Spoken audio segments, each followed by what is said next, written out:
also play you a yes song? This song is dedicated to all of you yesers out in the audience. Yeah. Okay? This is for all of that yesness that you've been cultivating up until now.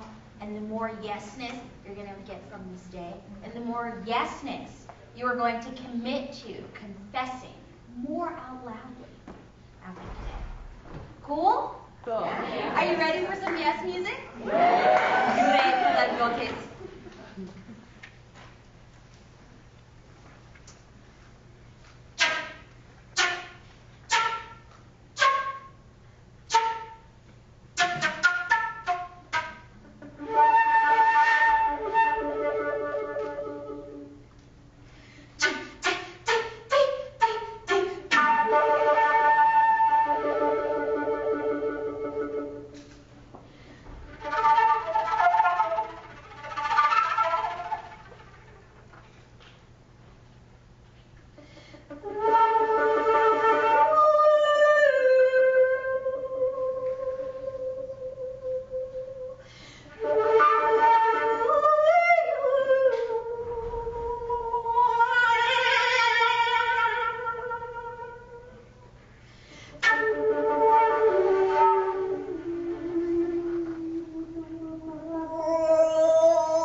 And I feel like that's why I'm here today, okay?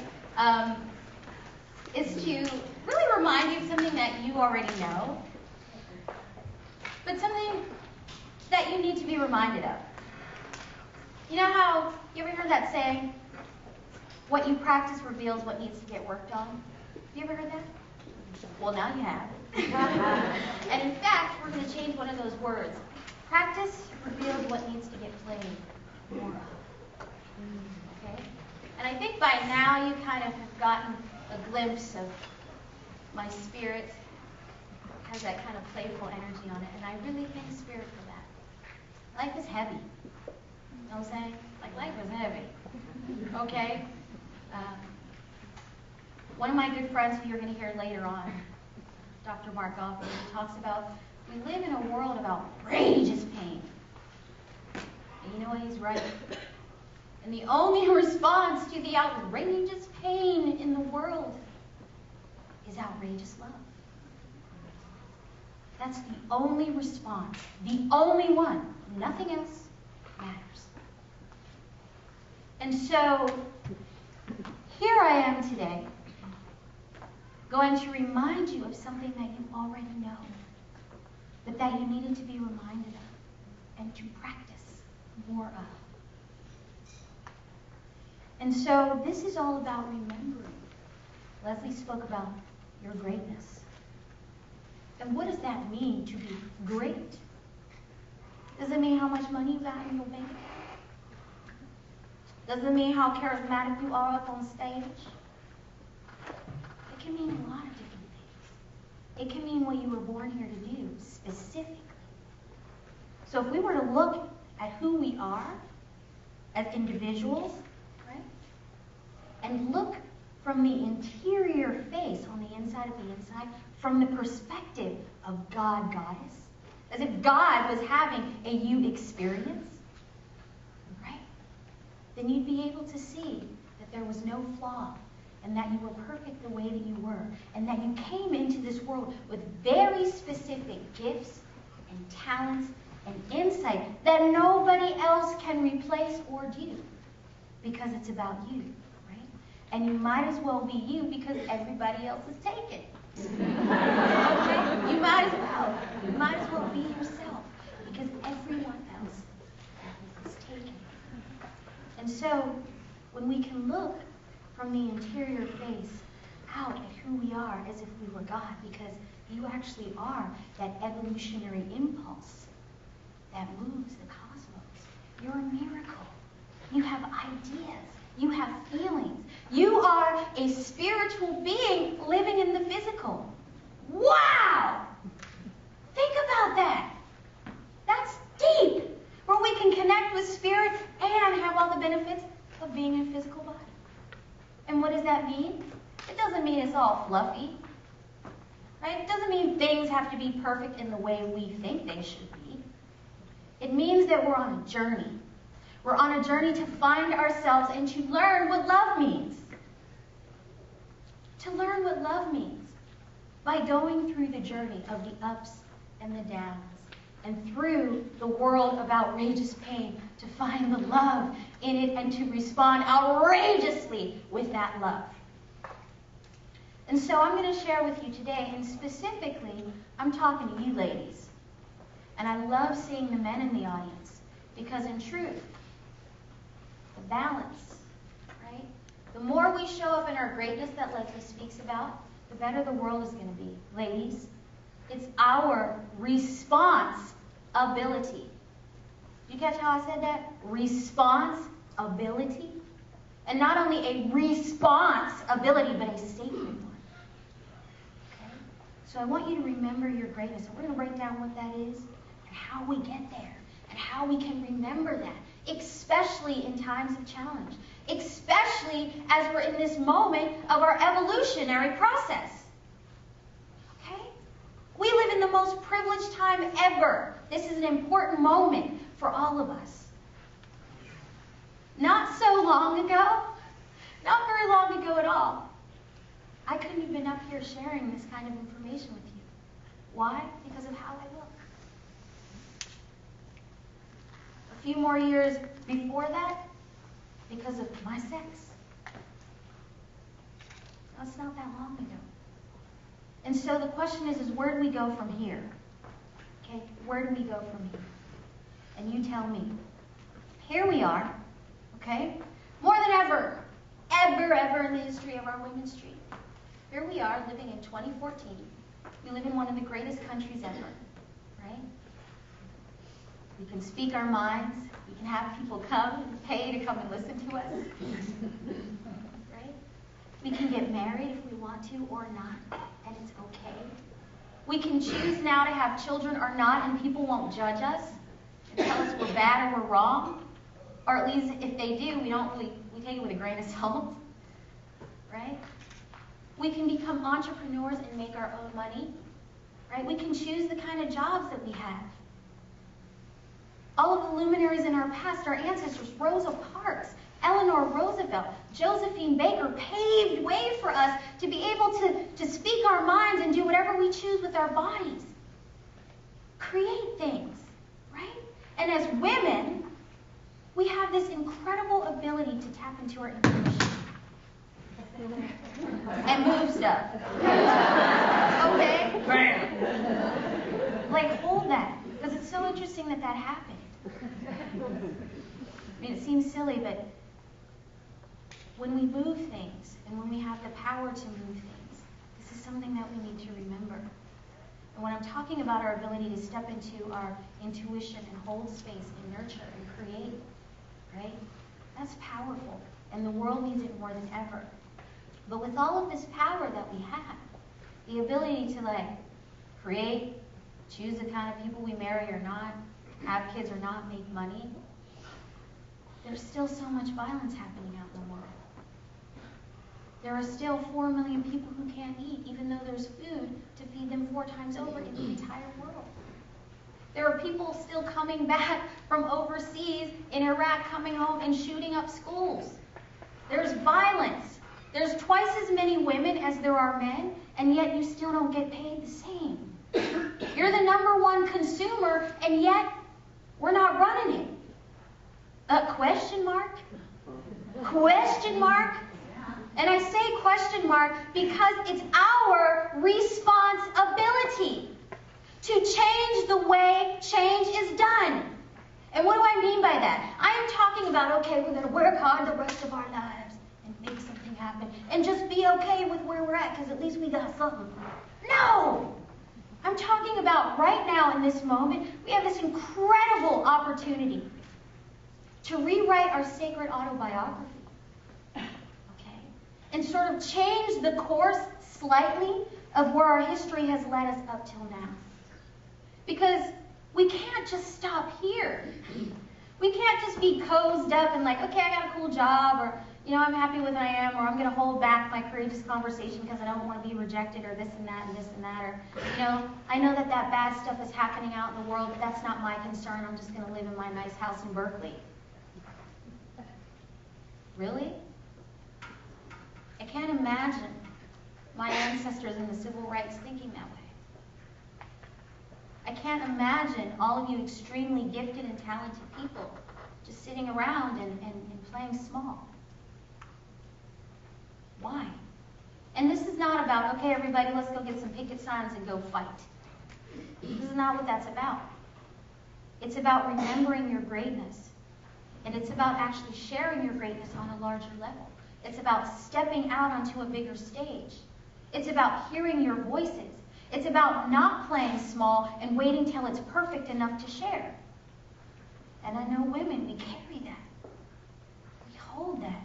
We've got this invisible hand that makes us feel like we have inherited this burden of feeling like we're responsible for everything and that we have to be careful.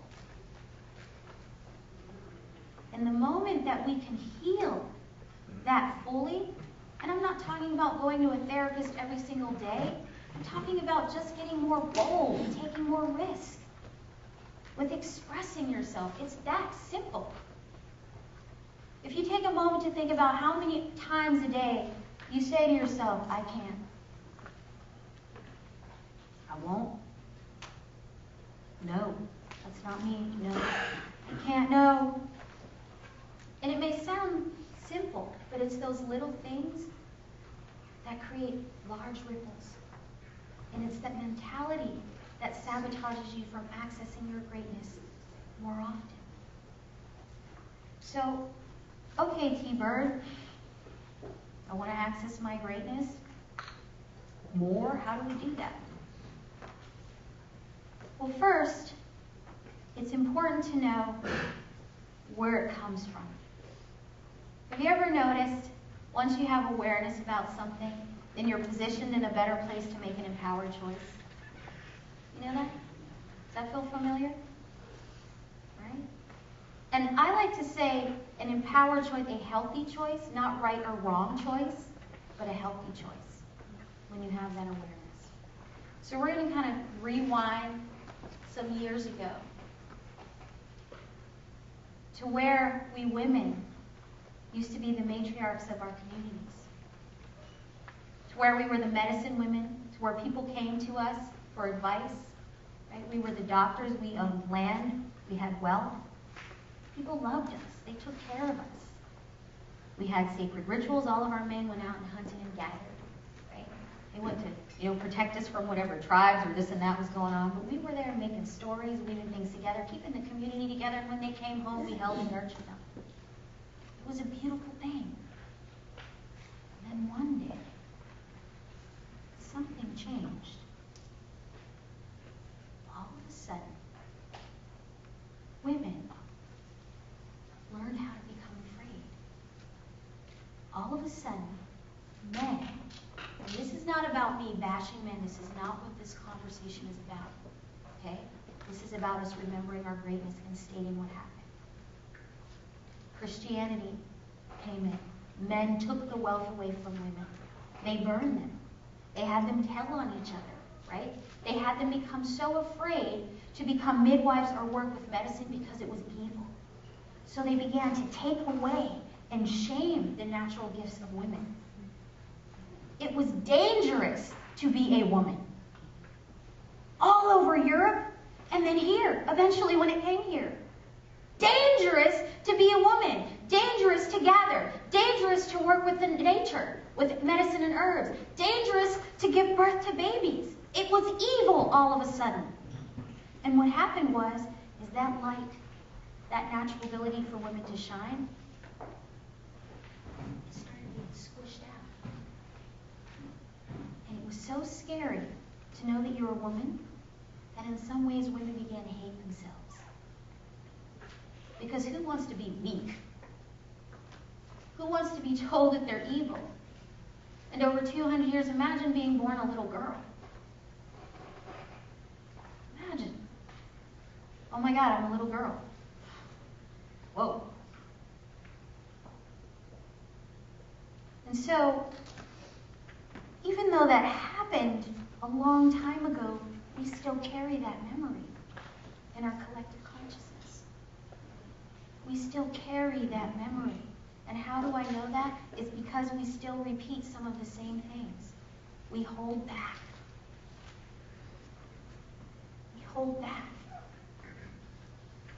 People say to me, T-Bird, how do you express in that way? You seem so free. Because I practice.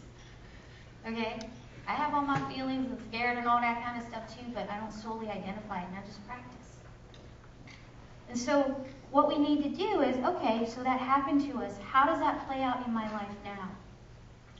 Something I realized, as this kind of hit me when I first got, hip to this, is that I realized that my ancestors, women in particular, played martyr a lot. They were the martyrs. They worked really hard, and it was a thing of survival. That's what they had to do. Okay? So that's what they had to do, and then what happened was it was passed down to my mother and then passed down to me. And so throughout my life, I pushed myself, I worked hard, I put my needs last, and I kind of played small because I was so afraid that if I actually played bigger, I might get annihilated. And that could have been in my career, that kind of oozed into my career. It could have been in my relationships, where I was picking unavailable relationships so that I could prove, please don't leave me, I'll prove how worthy I am. So I would pick these unavailable relationships to practice and reiterate that affirmation of I wasn't worthy enough to actually deserve what I wanted. Because that collective consciousness, that memory was still influencing my behavior because it had been passed along. And I had this vision once where my grandmother came and visited me. My grandmother passed away when I was about 10 years old. And she said to me, T, you don't have to do it anymore. I did it for you. Wow. You don't have to do it anymore because I did it. Amen. We need to put down what happened to our ancestors and to our people. We need to forgive, and we need to keep on keeping on. The moment my mother told me, she said, you know what? And I didn't know this until, I was older. She said, when I was younger, my mother used to work for a wealthy family, and they loved me, and they wanted to pay for my mother to go to nursing school. And you know what my mother said? No. And the reason why she said no was because she was terrified of failing. Really? And when my mother told me that, I can tell you the wealth of sadness, because my mother is a great woman. But to watch how she let go of her life because of what she thought, who she was, not good enough, that was inherited, really set me on a course of, that's not going to be me, and Mommy, you don't have to be that anymore either. It's not our responsibility. So let's give that back to our ancestors. Let's put that down. That happened to us as women, but that's not us now. Our past is our past, but it doesn't mean it's our destiny. Right? It doesn't mean it's our destiny. So we can make choices about things. Okay, I want to make a choice, but I need a little bit more oomph to make choices. Because T-Bird, I get scared, and I'm in this situation, and what if this happens? And oh my God, I really want to make a choice, but I can't. Okay, let's go a little bit further. All right? So we first have to debunk the myth that failure is actually more powerful than we are. Okay? And we also need to really get clear about what failure is. A lot of people think, okay, it's the opposite of success.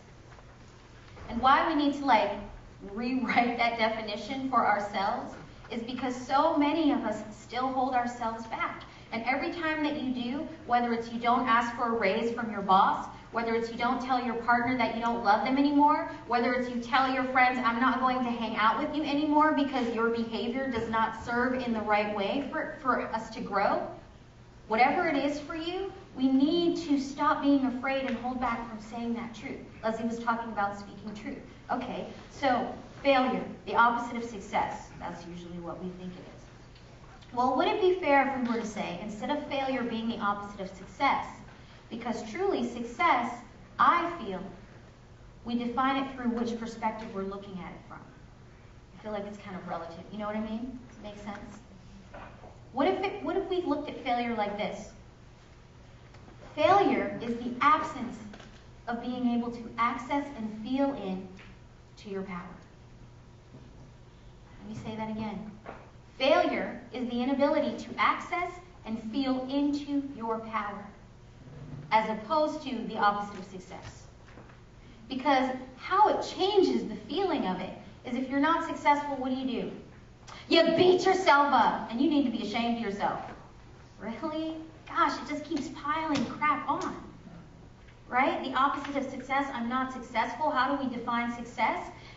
But instead, if we look at it, okay, right now, I'm not able to access my power, and what's going on from that place?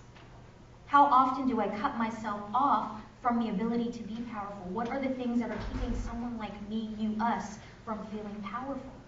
And one, putting down those things we inherited, right? And then two, rewriting our sacred autobiography by remembering our greatness and focusing on our talents and our gifts and voicing our true feelings, our true ideas, right? So then it becomes, okay, how do I access my power if I'm not feeling powerful? Well, how do I want to feel? How actually do I want to feel? So then you're positioned in this place where you can say, okay, if I'm not feeling powerful, what do I need in order to feel powerful? And you start to break it down. Okay, what do I need to feel powerful? And it may be something that you're terrified of. But is it worth it to feel terrified and get what you need than to feel miserable and still stay terrified by holding back? And for me, the answer is no way, Jose. No, not anymore. My ancestors didn't do what they needed to do, so so that I could do the same thing. Right? And so we can begin to ask ourselves, what do we need in order to move forward? And it could be new relationships. It could be really doing those things that we've put off, for so long. That says, I wish I could have been that, but I never did that. It could be about really taking the time to say, I'm going to step into my ability to access my own creative, unique risk, to take me to that edge, no matter how terrified I am, and ask for support about it. A lot of times we women think we have to do everything on our own. I know I have. I'm one of those workaholic, make things happen type of person, and will do 5 million things at the same time, just like Leslie, making it happen. But if I don't have a good awareness about how I'm showing up and not knowing what I need, it could lead me to burnout. That's why so many women die every year from stress-related diseases. And it's not because we have to. It's because we think we have to. And so I've spent, a lot of my life learning how to unravel those beliefs that kept me in that sort of survival mode, that I'm responsible for everything and that my needs don't matter, into let me just take a moment and how do I actually want to feel? And if I want to feel that way, what do I need to do? How do I actually need to show up in order to give myself what I need? It's as simple as that. The hard part is you talking yourself out of it. It's not rocket science. And so I share this because more than ever do we need women to really step into their place of power, to what they came here to do, and be held by the men who love us. Right? The men are now becoming the containers, while we're the ones who are initiating. But we can't bring that same story into our new experiences. Otherwise, what do you get? The same results. So, as I began, as an artist, I love to create things, and there's a poem that I've written, and I share it a lot with various audiences, and it's sort of my mantra that reminds me, and hopefully will remind you of your greatness, and to think about, even just now as I read it, one thing that you know you're super great at, and that you love, and that your community knows you for. Just think of that right now. Hold it. Hold it. Now imagine that one thing that you're great at, and it could be even something like listening, and how that can actually help 1 million people. Think about that as I read this poem. Surrender to the light, the wind said. No need to grasp onto what you think is safe. Be open to possibility and presence. Life is yours. Expand your wings, for they belong to eagle. Embrace your now, because God is with you. You bring beauty into everything. Just look around and into the mirror. Love, there you are. You bring life to those around you. Be the light, the wind said, and reveal your beautiful ugliness, and let loose its untamable madness, and become its silent lover. And in the darkness, embrace the silence as you take your place into the world and allow yourself to fully just be you. Without thought, without judgment, without trying to prove how incredible or wise or talented you are. You are the light. Just listen.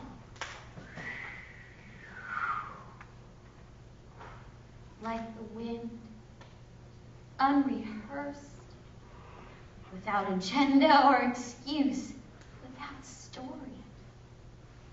Just blowing on the tops of trees while taking refuge underneath the wings of eagle.